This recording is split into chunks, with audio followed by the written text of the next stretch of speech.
If you want to add thin border in Excel to the cells, then what you need to do is just select the cells in your Excel sheet.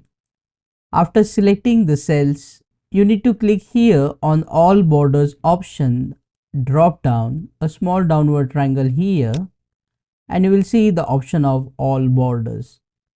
So after selecting this option, a thin border will be applied to all the cells.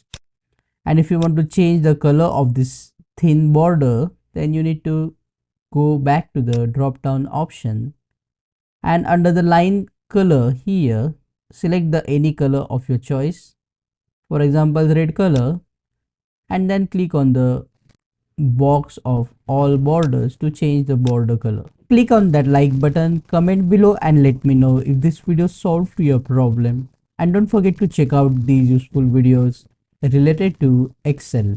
See you again in the next one.